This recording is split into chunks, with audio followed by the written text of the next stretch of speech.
Hello students, today's class is about the question answer the exercise questions of the second chapter understanding secularism. जैसे कि आप लोग को पता है कि हम लोगों ने ये चैप्टर पहले से ही पढ़ रखा है और आज हम इसके जो क्वेश्चन आंसर्स है वो करेंगे। पहले हम इसके बारे में जान लेते हैं। मैं आप लोग को ये याद दिला देता हूँ कि सेक्युलरिज्म का बेसिक मीनिंग होता क्या है। सेक्युलरिज्म का मीनिंग ये होता है कि एक ऐसी कंट्री जिसके अंदर जितने भी रिलीजन होते हैं सभी धर्मों को बराबर माना जाता है, उनको बराबर पावर्स दी जाती है, बराबर उनको राइट्स मिले जाते हैं। ये हमने ऑलरेडी अपने बुक चैप्टर के अंदर पढ़ा था। और with the help of Byju we will हम इनके जो आपके जो बुक के क्वेश्चन आंसर्स हैं वो आज हम यहाँ पे करेंगे। So let's start. Question number 1, list the different types of religious practice that you find in your neighbourhood. अभी क्या पूछ रहा है, देखो हमेशा इसके अंदर जो आपके एक्सरसाइज के क्वेश्चंस दिए हुए हैं इसके अंदर से बहुत सारे क्वेश्चंस, एक ही क्वेश्चन में से बहुत सारे क्वेश्चंस बनते हैं, ठीक है। तो अभी फ़िलहाल के लिए हम लोग अपने सिर्फ एक्सरसाइज वाले क्वेश्चंस ही करेंगे और उसके बाद में हम ये स्टार्ट करेंगे कि इसके अंदर से हम क्वेश्चंस निकालने की कोशिश करेंगे। पहले हम लोग जो बुक के अंदर दिए हुए हैं सिर्फ उनको करेंगे।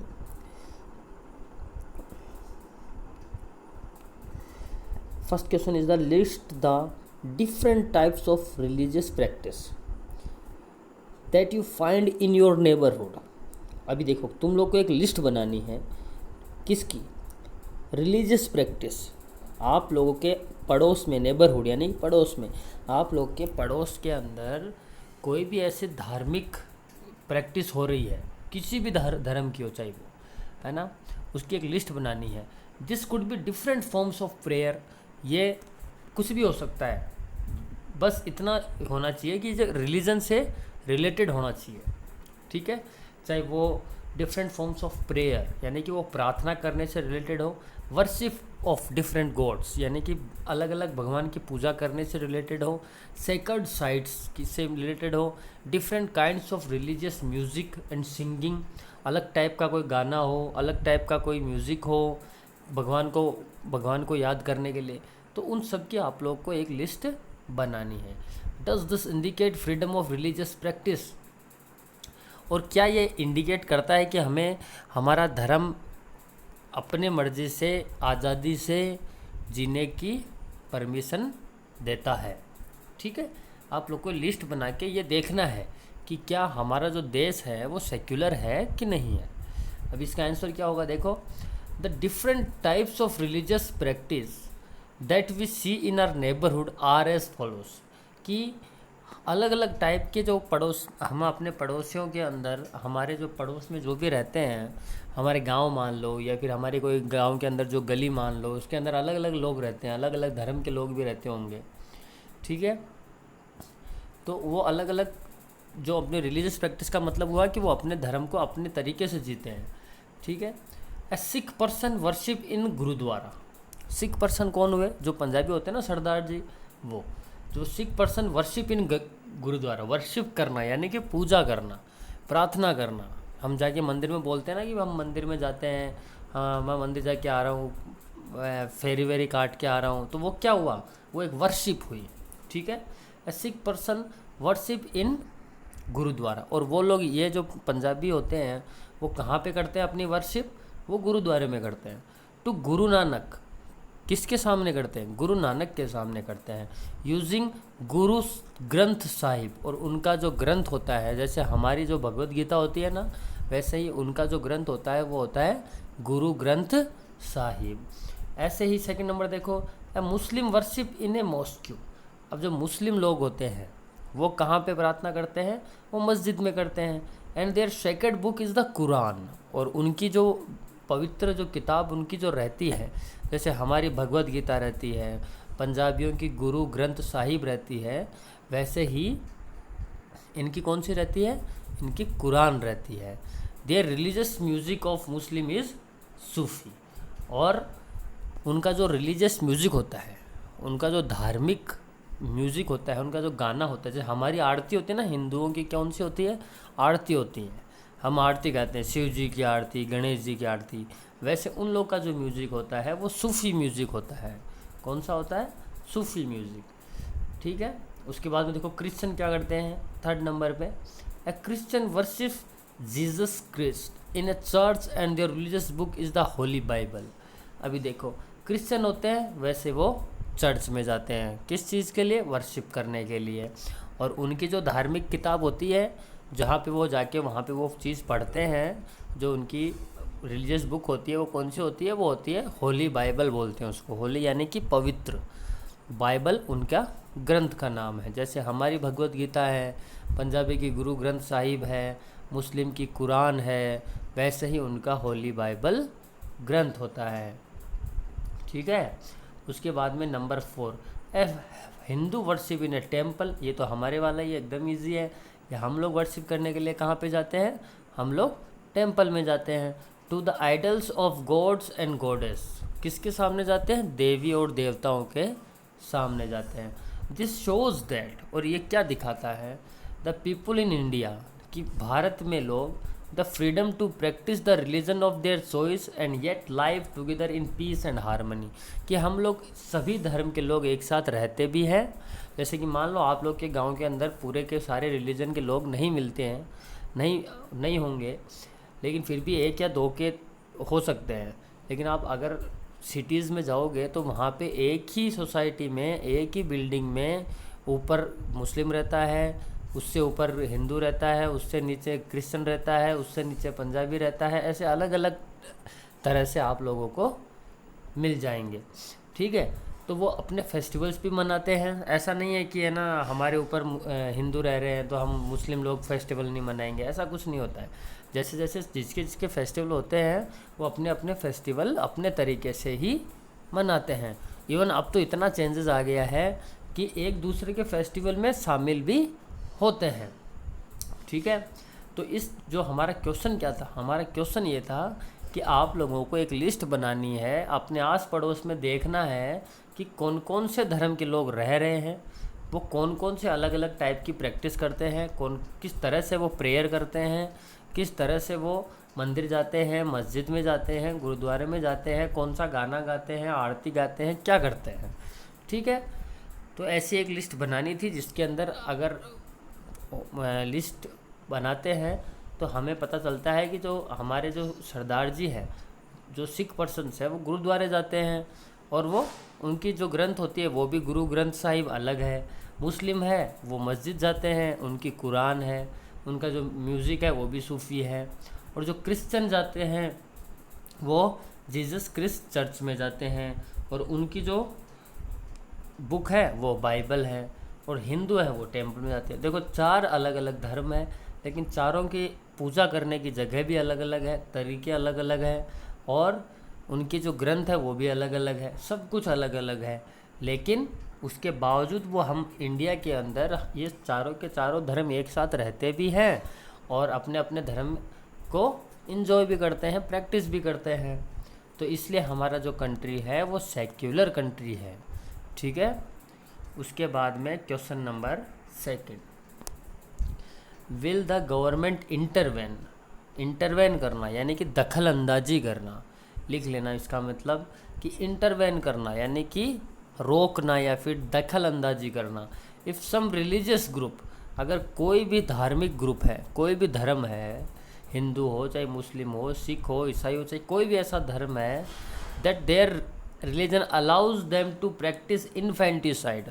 अगर किसी का धर्म मान लो, कोई किसी का भी धर्म है, ये मान लो बोला है, ऐसा नहीं है कि ऐसा होता है, लेकिन मान लो अगर ऐसा होता कि है ना किसी का धर्म है ना इन्फेंटिसाइड को परमिशन दे देता है। इन्फेंटिसाइड का क्या मतलब होता है?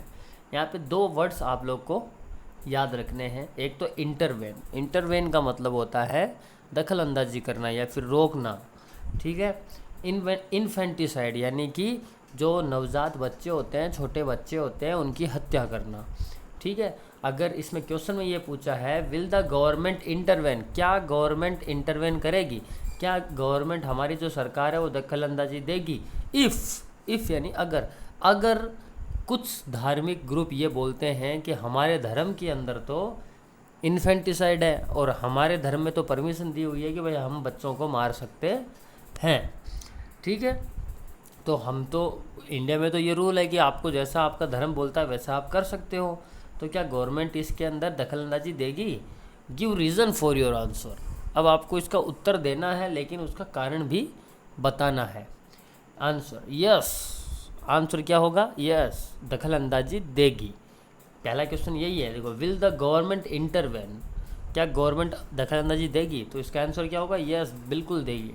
द गवर्नमेंट कैन इंटरवेन, सरकार है वो दखल अंदाजी दे सकती है। If some religious group says that, अगर कोई भी धार्मिक ग्रुप ये बोलता है that their religion allows them to practice infanticide. ठीक है, अब रीज़न देखना है कि वो दखल अंदाजी क्यों देगी, ये रीज़न जानना ज़रूरी है। दिस इज़ बिकॉज, ये इसलिए हुआ, द इंडियन कॉन्स्टिट्यूशन, जो हमारा भारत का संविधान है, clearly states that government has the right to intervene, कि वो अच्छे से ये लिख कर उसने लिखा हुआ है कॉन्स्टिट्यूशन के अंदर, अच्छे से ये रिटन फॉर्म में दिया हुआ है कि जो गवर्नमेंट है, government has the right to intervene, कि गवर्नमेंट के पास में ये अधिकार होता है। राइट मतलब यहाँ सही नहीं है, राइट मतलब यहाँ होता है अधिकार। ठीक है, अधिकार होता है कि वो दखल अंदाजी ऐसे मामले में कर सकता है। If there is a threat to social harmony, अगर सामाजिक शांति में कोई भी रुकावट बनता है, ठीक है, सोशल हार्मनी यानी कि सामाजिक हार्मनी के अंदर कोई भी सामाजिक शांति को रोकने का प्रयास किया जाता है। अब आप लोग बोलोगे सर सामाजिक शांति कैसे रुकेगी इससे? अरे बेटा, कोई भी बच्चा अगर मान लो उसको मारा जाता है, उसकी बलि दी जाती है, ऐसा कुछ भी, ऐसी कोई भी रिलीजियस प्रैक्टिस ऐसी की जाती है, तो उस गांव में, उस घर के अंदर, उनके अंदर तो एक तरह से अशांति हो जाएगी ना घर के अंदर। तो ये एक सामाजिक अशांति है। तो उस थ्रेट को, उस डर को, ठीक है, उस कमी को, उस धार्मिक जो अशांति फैल रही है, सामाजिक अशांति इसकी वजह से फैल रही है, उसको रोकने के लिए सरकार के पास अधिकार होता है कि वो उन लोगों को रोके। ठीक है, ऑल्सो, और दूसरा कारण क्या है? किलिंग एन इन्फेंट, किलिंग यानी मारना, एन इन्फेंट, इन्फेंट यानी कि न्यू बॉर्न बेबी को बोलते हैं। किसको बोलते हैं? न्यू बॉर्न बेबी, जो एकदम नवजात बच्चे होते हैं ना, जिन्होंने नया नया जन्म लिया होता है, ठीक है, उनको इन्फेंट बोला जाता है। Killing an infant is a crime, ये भी एक कॉन्स्टिट्यूशन के अंदर लिखा हुआ है कि नवजात बच्चे को मारना एक अपराध होता है। क्राइम यानी अपराध, गुनाह। And the judiciary is the only authority, ठीक है, that can punish a person to death. अब देखो, जुडिशरी क्या है? जो हमारे होते हैं ना, high court, supreme court, district court, जो जज होते हैं, जो ये डिसाइड करते हैं कि ये गुनहगार है कि नहीं है, सिर्फ उनको अथॉरिटी होती है, उनको परमिशन होती है। Only authority that can punish a person to death, उनको एक अथॉरिटी होती है कि वो किसी को भी मारने की सज़ा दे सकते हैं, और कोई भी एक दूसरे को बिल्कुल भी नहीं मार सकते। ठीक है, हम सुनते हैं ना कि उसको फांसी की सज़ा दे दी, कसाब को फांसी की सज़ा दे दी, तो वो हमारा जो जुडिशरी डिपार्टमेंट है उसने दे दी। ऐसा नहीं है कि कोई भी गया और उसको फांसी दे दी। ठीक है, ऐसा नहीं है कि आप किसी गांव में अपने किसी को भी है ना पकड़ोगे और उसको मार दिया, आपको उल्टे आपको सज़ा हो जाएगी उसमें। ठीक है, इसलिए सिर्फ जुडिशरी डिपार्टमेंट जो है उसको ही परमिशन होती है कि वो ये करे। एंड नो अदर रिलीजन और person can commit the crime of killing someone, और कोई भी धर्म और कोई भी आदमी can commit the crime of killing someone, और ऐसा कोई भी गुनाह वो नहीं कर सकता कि किसी दूसरे को मारे। ठीक है, तो इसका रीज़न यही है कि गवर्नमेंट जो है वो दखलंदाजी दे सकती है, इंटरवेन कर सकती है। अब क्वेश्चन नंबर 3 देखो ध्यान से एकदम, क्या है, कंप्लीट द फॉलोइंग टेबल। अभी देखो इसके अंदर क्या दिया हुआ है, सबसे पहले उसमें ऑब्जेक्टिव दिया हुआ है। क्या दिया हुआ है, ऑब्जेक्टिव दिया हुआ है। सेकंड वाले कॉलम में दिया हुआ है व्हाई इज़ इट इम्पोर्टेंट। ठीक है, ये इम्पोर्टेंट क्यों है, example of A violation of this objective. ठीक है, अभी ऑब्जेक्टिव तो आपको दिया हुआ है, अब आपको भरना क्या क्या है। एक तो भरना आपको कि इम्पोर्टेंट क्यों है, ये जो ऑब्जेक्टिव है वो इम्पोर्टेंट क्यों है। फिर दिया हुआ है कि ऐसा कोई एक एग्जाम्पल आपको बताना है। ठीक है, वो भी किसका, वॉयलेशन का, यानी कि एक ऐसे ऑब्जेक्टिव को जिसने तोड़ा हो, ऐसे नियम को तोड़ा हो, वो उदाहरण आपको लिखना है। ठीक है, तो पहला ऑब्जेक्टिव देखो क्या है, one religious community does not dominate another. ठीक है, ये हमने चैप्टर में पढ़ा है कि एक रिलीजियस कम्युनिटी दूसरे किसी कम्युनिटी को, जैसे कि हिंदू मुस्लिम को, मुस्लिम हिंदू को, हिंदू सिख को, सिख हिंदू को, ऐसे कोई भी एक दूसरे की कम्युनिटी को डोमिनेट नहीं कर सकता, उसको दबा नहीं सकता, उसके ऊपर अत्याचार नहीं कर सकता। ठीक है, ये आपका ऑब्जेक्टिव है। अब इसमें आपको आगे भरना क्या है, वाई इज़ इट इम्पोर्टेंट, आपको ये बताना है कि ऐसा इम्पोर्टेंट क्यों है, ऐसा होना इम्पोर्टेंट क्यों है। ऐसा इम्पोर्टेंट क्यों, देखो दिया हुआ है, it is important because the constitution gives the right to religious freedom to all. ठीक है, ये इम्पोर्टेंट इसलिए होता है क्योंकि द कॉन्स्टिट्यूशन, जो हमारा भारत का संविधान है, ठीक है, gives the right to religious freedom, वो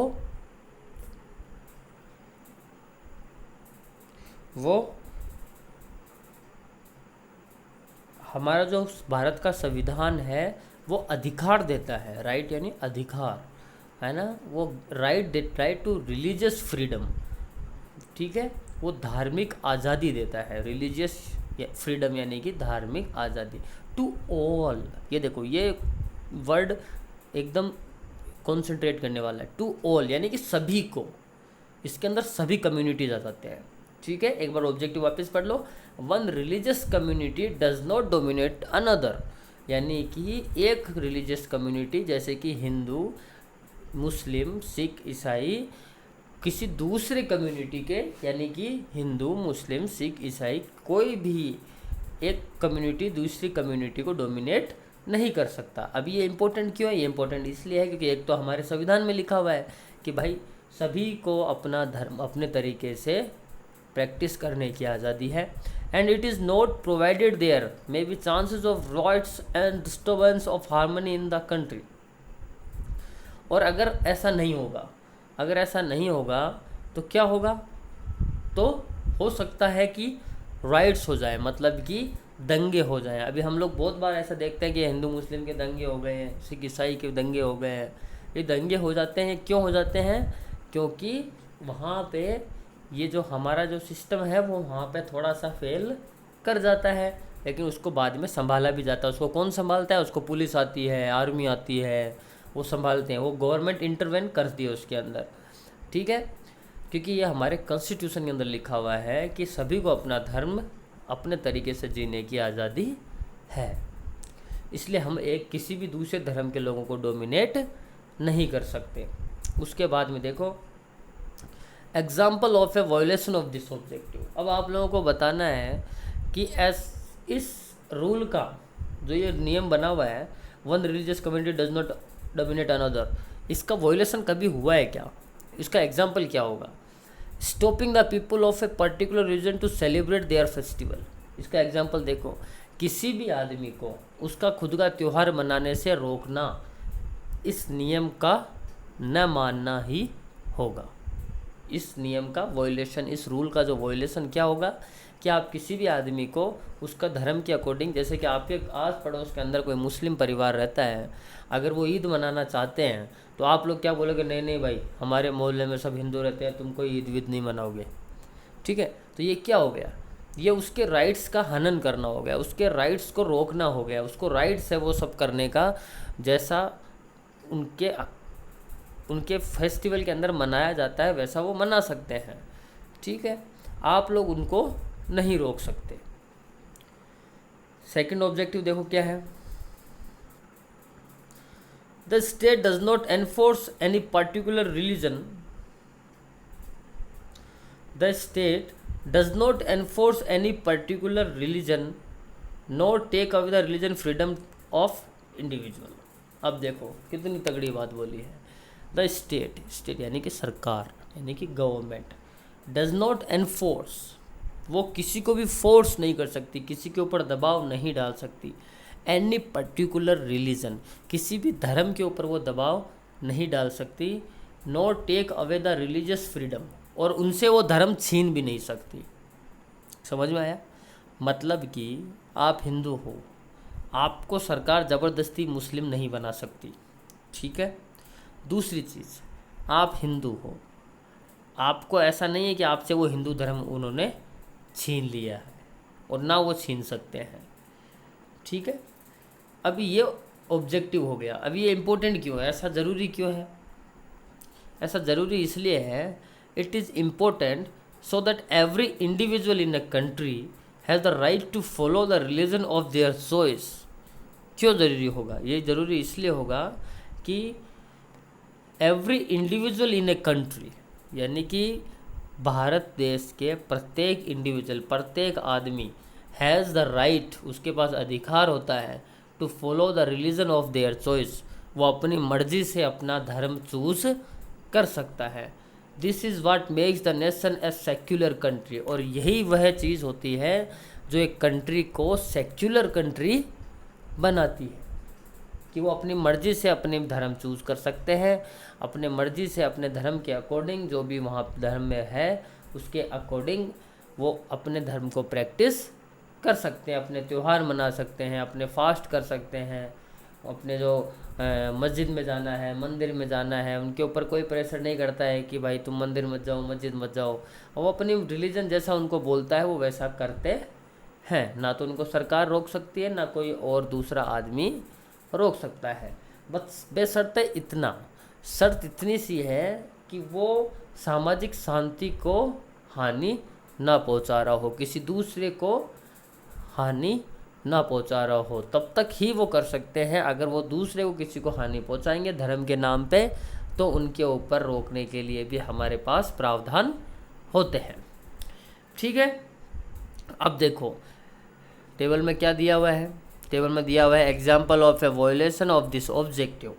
अभी हमने पढ़ा है कि इम्पोर्टेंट क्यों होता है, ठीक है, लेकिन अभी हमें देखना है कि वायोलेशन कहाँ हुआ था इसका, यानी कि कैसे होगा, क्या ऐसा होगा कि भाई इसका वायोलेशन हो जाएगा, यानी कि इसके उल्टा हो जाएगा। India is a country where people from different caste and religious in reside. ठीक है, इंडिया एक ऐसा देश है, भारत एक ऐसा देश है जहाँ पे डिफरेंट अलग अलग टाइप की कास्ट रहते हैं, कोई राजपूत है, कोई क्या है, हमें ही बताया वो सब, तो अलग अलग टाइप की कास्ट रहती है, अलग अलग टाइप के धर्म रहते हैं। However Pakistan has declared itself as an Islamic nation. अभी पाकिस्तान ने क्या किया है, पाकिस्तान ने अपने अपने जो खुद का जो देश है उसको एक इस्लामिक नेशन का नाम दे दिया है। लेकिन आप लोग को अच्छे से ये पता होना चाहिए कि वहाँ पे सिर्फ मुस्लिम नहीं रहते हैं, वहाँ पे सिख भी रहते हैं, क्रिश्चियन भी रहते हैं, हिंदू भी बहुत है वहाँ पे, हिंदू के मंदिर भी बहुत है वहाँ पे। उसके बावजूद वहाँ की गवर्नमेंट ने क्या किया, वहाँ की गवर्नमेंट ने अपने देश को इस्लामिक नेशन का नाम दे दिया। और इस्लामिक नेशन का नाम दे दिया, उससे हुआ क्या, उससे तो हमारा जो ये रूल होता है, the state does not enforce any particular religion not take away the religious freedom of individual. उनकी फ्रीडम छिन गई बेचारों की। अब तो वो जो मुस्लिम धर्म के लोग हैं वो हिंदूज को डोमिनेट करते होंगे कि हमारी कंट्री तो इस्लामिक कंट्री है, तुम अपना हिंदू वाला इतना सब कुछ नहीं कर सकते। ठीक है, फिर है that some members do not dominate other members of the same religious community। अभी देखो ये भी वही चीज़ है, बस इतना सा फ़र्क है फर्स्ट और थर्ड वाले में कि पहले वाले में तो एक कम्युनिटी से दूसरी कम्युनिटी के अंदर डोमिनेट नहीं कर सकते, इसके अंदर वो सेम कम्युनिटी की बात कर रहा है। यानी कि दो लोग हैं, ए और बी, दोनों हिंदू हैं, पर ए है ना वो बी को डोमिनेट कर रहा है, उसके ऊपर अत्याचार कर रहा है, तो आप ऐसा भी नहीं कर सकते। ठीक है, इस ये ऑब्जेक्टिव हो गया। अब ये इम्पोर्टेंट क्यों है? Religion can not be divided on the basis of wealth और क्रीड। पहली बात तो ये, जो हमारा धर्म है वो हमारे पास कितनी पूंजी है, यानी कि हमारी कितनी इनकम है, कितने पैसे हैं, उसके ऊपर डिपेंड नहीं होता है। Hence it is important that no member dominates other members from the same religion. इसलिए कि कोई भी आदमी ये डोमिनेट नहीं कर सकता किसी दूसरे आदमी को, उसके ऊपर अत्याचार नहीं कर सकता, उसको किसी चीज़ के लिए रोक नहीं लगा सकता, उसके अधिकारों को ख़त्म नहीं कर सकता, अपना रिलीजन का चाहे हो। ठीक है, ऐसा नहीं है कि आप हिंदू हो तो मुस्लिम के रोक नहीं लगा सकते, ऐसा नहीं। आप हिंदू हो, आपका कोई दोस्त है या फिर आपका कोई आस पड़ोस में दुश्मन है ना, तो वो भी हिंदू है, तो आप उसको जाके रोक नहीं सकते कि भाई तू मंदिर नहीं जा सकता। वो सेम कम्युनिटी का, उसको जितने हक आपको दिए हुए हैं सरकार ने, इंडियन कॉन्स्टिट्यूशन ने, उतने ही उसको भी मिले हैं। ठीक है, तो following the religion is the right of every individual, ये सबसे इम्पोर्टेंट लाइन है। फॉलोइंग देयर रिलीजन, यहाँ पे देयर यूज़ हुआ है लोगों के लिए, आप लोगों के लिए, कि है ना आप लोगों को अपना धर्म मनाने की पूरे राइट्स होते हैं, पूरे अधिकार होते हैं। इसलिए हम ये नहीं कर सकते कि हम किसी को भी जाके डोमिनेट कर दिया। उसके बाद देखो ऐसा, इसकी जो ये वॉयलेशन होगा वो कैसे होगा, यानी कि ये रूल कैसे तोड़ा जा सकता है? Distinguish between upper class Hindus and the Dalits, ये तो हमारी पूरा का पूरा फैक्ट है कि हमारे बहुत पहले ऐसा होता था, अभी भी बहुत जो पिछड़े हुए गांव हैं उनके अंदर ऐसा किया जाता है कि जो दलित्स होते थे, यानी कि जो छोटी जाति के होते थे, जो माइनॉरिटीज़ होती थी, छोटी जाति तो नहीं बोलना चाहिए, माइनॉरिटीज़ होती थी, मतलब कम संख्या वाले अल्पसंख्यक जो लोग होते थे, उनको जो अपर क्लास हिंदू थे, अपर क्लास यानी कि क्षत्रिय ब्राह्मण, ये जो थे ये उनको ऊपर डोमिनेशन करते थे, यानी कि उनको डोमिनेट करते थे। तो ये रूल हमारा वो लोग तोड़ते थे। अब ऐसा बिल्कुल भी नहीं होता है। ठीक है, उसके बाद look up the annual calendar, question number 4 देखो, look up the annual calendar of holidays of your school. आप लोगों को अपने स्कूल का एनुअल कैलेंडर देखना है, छुट्टियों वाला। How many of them pertain to different religions. अब उसमें देखना छुट्टियां अलग अलग, कितनी अलग अलग टाइप की छुट्टियां होंगी। व्हाट डज दिस इंडिकेट, और ये क्या इंडिकेट करता है, इसका मतलब क्या निकलता है? The annual calendar of our school marks holidays like Eid. ठीक है, हमारे स्कूल कैलेंडर होता है, उसके अंदर ईद की छुट्टी होती है, which is celebrated by Muslims, जो कि मुस्लिम्स के द्वारा सेलिब्रेट की जाती है। Diwali which is Hindu festival, Diwali है वो हिंदू फेस्टिवल है। क्रिश्चियन है, क्रिसमस है, which is celebrated by Christians, वो क्रिश्चियंस के द्वारा सेलिब्रेट किया जाता है। गुरु नानक जयंती है वो सिख फेस्टिवल है, वो पंजाबी सेलिब्रेट करते हैं। लेकिन हम उसके बावजूद भी हम तो छुट्टी करते हैं ना, स्कूल तो छुट्टी करता है। इन दिनों गवर्नमेंट हॉलीडेज़ होती है, स्कूल हॉलीडेज़ होते हैं, बैंक हॉलीडेज़ होते हैं। क्यों, ऐसा क्यों?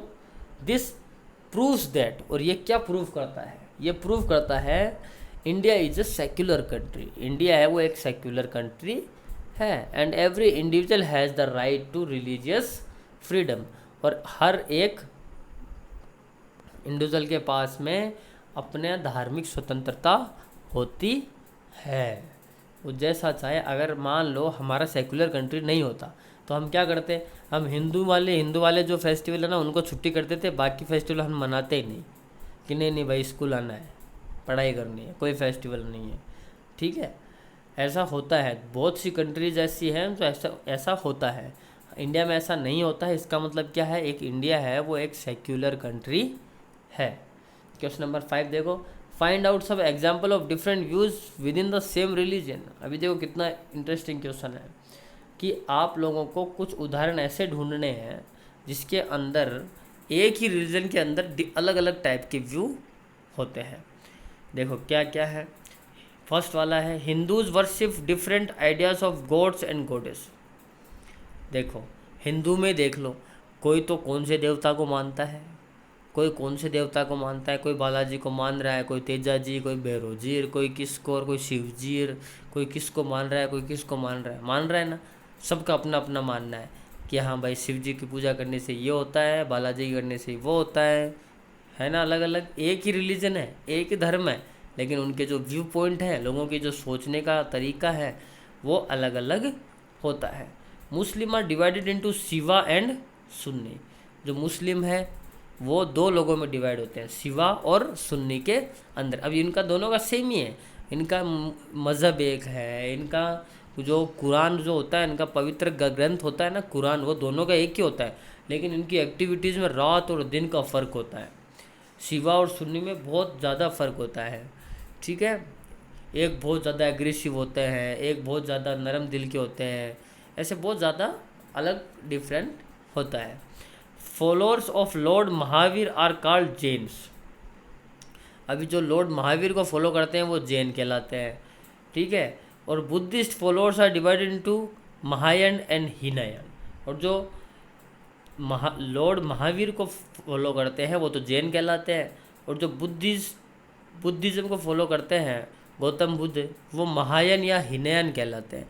बाकी सारी चीज़ें बताती एक ही है, जितने भी ग्रंथ होते हैं उनसे शिक्षा एक ही मिलती है, घूम फिर के वहीं आना है, लेकिन सबका अलग अलग मानना है, अलग अलग पूजा होती है, सब कुछ अलग होता है, ठीक है। क्वेश्चन नंबर 6 देखो। The Indian state both keeps away from religion as well as intervenes in religion. This ideal can be quite confusing. Discuss this once again in class using example from the chapter as well as those you might have come up with. ठीक है, क्या पूछ रहा है देखो।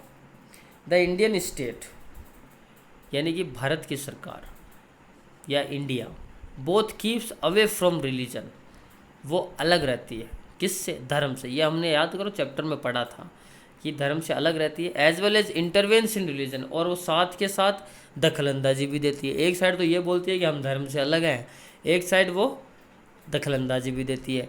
This idea can be quite confusing. ये आप लोगों को थोड़ा सा कन्फ्यूज़ कर सकता है कि चक्कर क्या है ये। कभी तो बोलते हैं सरकार और रिलीजन अलग अलग है, और कभी ये बोलते हैं कि ये रिलीजन में दखलंदाजी कर सकते हैं। Discuss this once again in class using example from the chapter as well as those that you might have come up with. आप लोगों को ये वापस क्लास के अंदर डिस्कस करना है, जो चैप्टर में एग्जाम्पल हैं उनको भी लेके, और आप लोग के आसपास के अंदर कुछ ऐसा हुआ हो उनको भी लेके।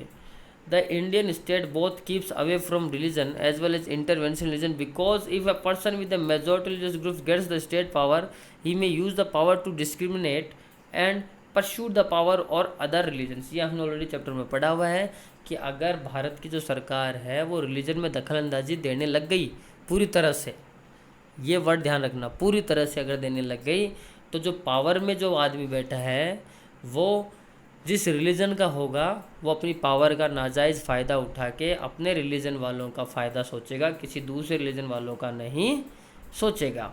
The majority may even deprive the minority of practising their religion. For example, untouchability still exist in the Hindu community.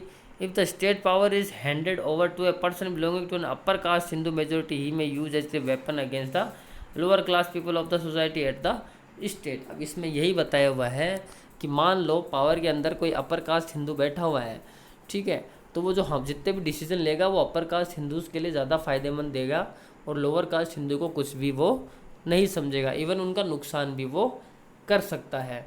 दूसरी साइड में इसलिए गवर्नमेंट इंटरवेन कब करती है? आप अगर सामाजिक किसी भी हारमोनी यानी पीस एंड हारमोनी को आप एक्सप्लॉइट करते हो, यानी कि आप उसको ख़राब कर रहे हो, आप सामाजिक अशांति फैला रहे हो, तब जाके गवर्नमेंट आपको आपके धर्म के अंदर इंटरवेन करती है। ऐसे आप किसी का नुकसान नहीं कर रहे हो, तो आपको जैसा आपका धर्म बोलता है वैसा आपको करने की फुल परमिशन होती है।